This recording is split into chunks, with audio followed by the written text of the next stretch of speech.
Hey, Spectrum Nation, welcome to Full Spectrum Podcast by Stephanie Stevens. That's me. Well, that's a lot of utilizations of the word spectrum, isn't it? You know why? I was just chatting with a woman today who works in radio. She is also a single mom. She has a son with autism who's 15 years old. She's got another adult child as well. But she used the word spectrum. And she said when her son was first diagnosed, that word, she remembers driving home in the car, and just the sound of that word sounded so ambiguous and so daunting and so confusing and mysterious.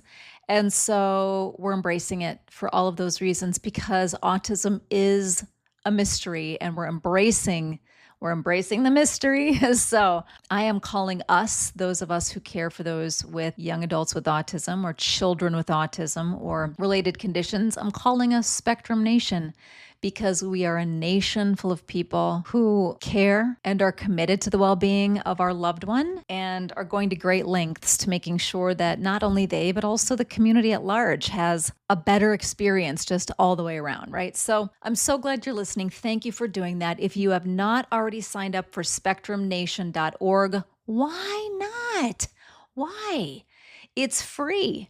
It's spectrumnation.org, and it is an online community platform for caregivers and parents just like you, just like me, who are purpose-driven.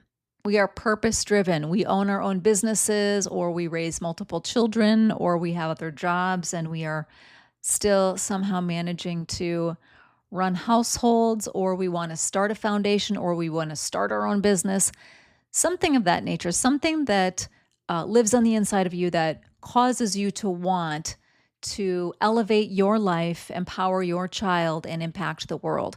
If that is you, then you are needed at spectrumnation.org. Just click the link. It's super easy. You don't have to do anything else. Just click the link and then introduce yourself once you're in there so we can say hello. And I'd love to say a personal hello to you.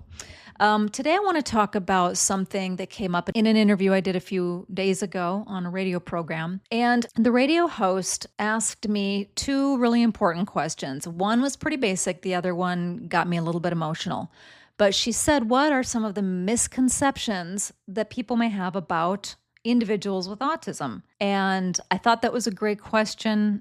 It's not the first time I've heard it.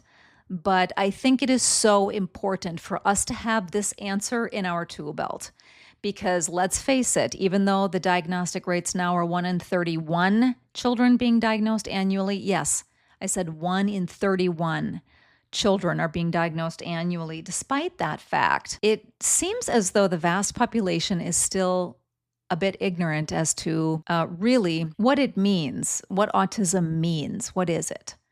I think experts and even parents are still grappling with the mystery of truly what comprises, what are the things happening, what are the things happening in the operating systems in the brain and the body that comprise this thing that we have called autism. So yeah, it's a mystery, but here's what, there's some things we absolutely do know. And what we do know is that autism is a neurological difference. In fact, there's been some recent research that suggests that over 40% of individuals with autism have IQs that are either in the average range or actually above average. And average range is about 85. So 85 plus IQs, over 40%. Okay. There's a significant subset showing exceptional abilities in areas like memory, pattern recognition, visual thinking, and sometimes verbal fluency if they're on that side, let's just say that side of the spectrum, right? So then there are also those twice exceptional kids who are, they're beyond gifted, but they're often very misunderstood because of their challenges with some language or social settings or social mores, social cues, things like that. So it just makes them seem awkward, right? So in my opinion, really, the problem lies in those cases, in many cases in language processing and just the inability to engage typical expressive verbal behavior. But it does not mean that they are not hearing and not really understanding much of what is being said. I get frustrated when autism gets lumped into this umbrella of intellectual disability. I've heard that phrase and it makes me cringe every time. Autism is not an intellectual disability. It is a neurological difference. Some would call it a neurological disorder, in that things are out of order when it comes to certain types of neural processing, language processing, etc. And oftentimes, because of what is going on in the body and in the brain, it causes behaviors that are pretty far outside the norm. But it's not an intellectual disability. I think it's really important that people know that.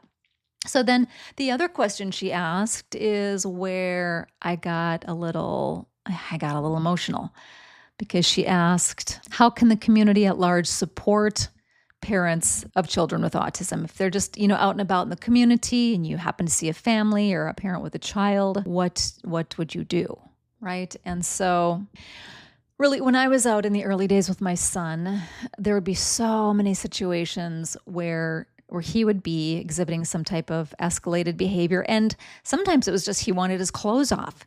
He didn't like the way the scratchy clothes felt on his body, or the shoes felt on his feet, or whatever was happening at the time. And I would feel really embarrassed, and I would feel helpless, and I would feel out of control, and I would feel the weight of judgment that people might be looking at me thinking, why can't you handle your own child? What is wrong with you? What's wrong with your parenting?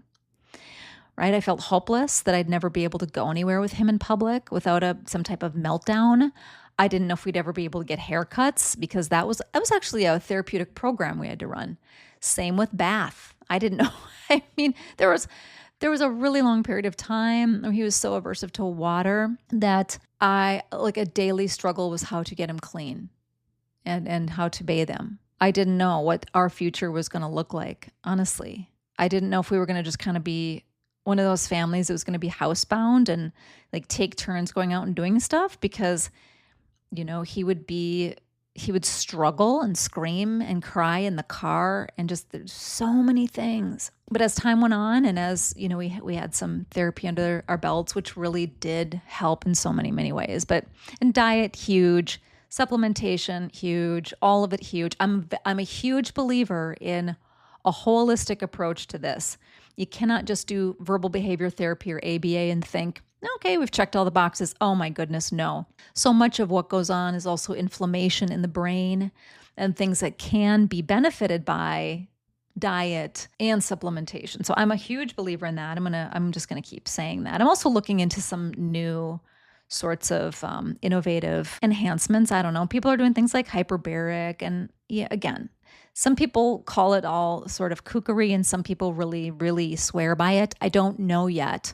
I know about it. I have plenty of information. What I don't have is experience.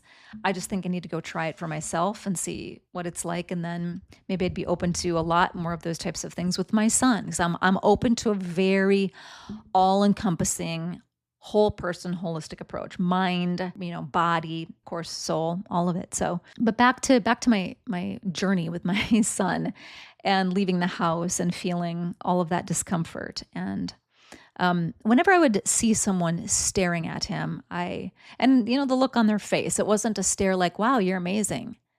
It was a different kind of a stare. And it was a stare that sort of ignited my mama bear, where I wanted to say things that probably were not at all kind or polite. And, what's wrong with you that you're staring? Did nobody teach you manners? Can I help you?